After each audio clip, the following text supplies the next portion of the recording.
جدا.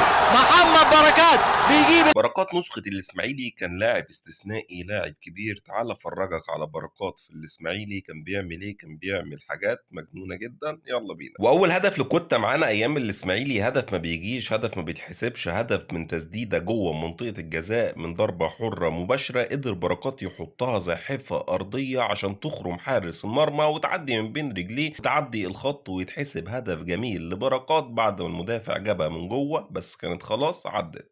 بركات يعني التسديدات الزاحفة الأرضية، وده كان معروف عن بركات. دايما بيسدد تسديدات قوية جدا على الأرض، زي الجون الجميل ده بعد الضربة الركنية اتلعبت واتصلحت لكوتا على حدود ال 18 اللي بيحطها على طول في الزاوية البعيدة والعكسية، لا تصد ولا ترد. ندخل بقى على هدف من احلى اهداف بركات في تاريخه تقريبا، بعد 1 2 عالمي، واخد الكوره من عند حرفيا جونه لحد جون الزمالك عشان يسجل هدف. لا احلى ولا اجمل من كده، بعد ما كان دفاع الزمالك وفرقه الزمالك كلها بتجري ورا بركات زي ما انت شايف كده، ولكن اللي يحصلني يكسرني، ومحدش عرف يحصل بركات بالفعل. وقدر بركات كمان بعد كل المجهود ده يفنش بطريقه ولا اروع ولا اجمل من كده، بلوب خيالي. بركات كان بيسجل أهداف كتير جدًا حلوة في الأهلي وفي الزمالك، زي الهدف الجميل ده بعد تمريرة رائعة من أحمد فتحي. قدر بركات يستلمها ويضحك على دفاع الأهلي ووائل جمعة ويروح يحط هدف جميل جدًا جدًا بفينش رايق. أخدت الكورة إيد عصام الحضري ودخلت بمنتهى السهولة. كوتا في الإسماعيلي كان معروف ادّي له الكورة بس على ال18 وما لكش دعوة، هو هيتصرف بتسديداته القوية جدًا زي الجول الجميل ده. كورة لا تصد ولا ترد من قوتها، أخدت إيد حارس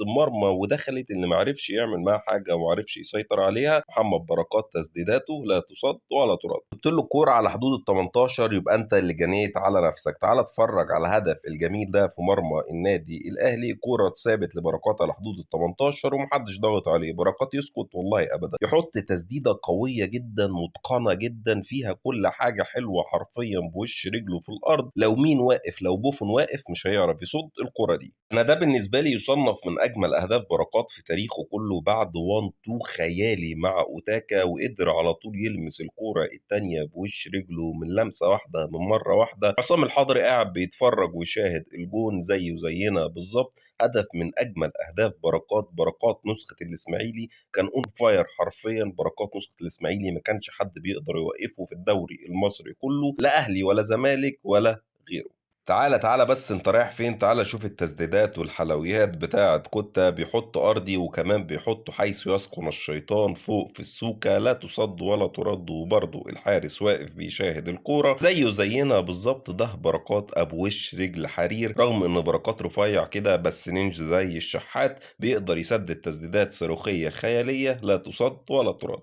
وده آخر هدف معانا في الفيديو لنينجا الجيل الذهبي للإسماعيلي ونينجا الجيل الذهبي للنادي الأهلي محمد بركات. شوف هنا بيرقص المدافع وأخده على الثابتة، وبرده التسديدة الأرضية الزاحفة اللي في الزاوية العكسية لا تصد ولا ترد. ده كوتا ملك الحركات وأهدافه العظيمة. ده بركات ملك الحركات، نسخة الإسماعيلي، النسخة القوية جدا، النسخة اللي مش كتير اتفرج عليها خاصة الجيل الجديد. ده محمد بركات ملك الحركات اللي نسخته هنا كانت أجمل كمان من نسخة الأهلي. لأول مرة تشوف أهداف بركات الأسطورية دي مع النادي الإسماعيلي. قول لي في الكومنتات، متنساش اللايك والشير والمتابعة عشان يوصل لك كل جديد، وقول لي استمتعت بالنينجا محمد بركات أسطورة الأهلي والإسماعيلي ولا لأ. وما تنساش اللايك والشير والمتابعة مرة كمان. وبس كده، سلام.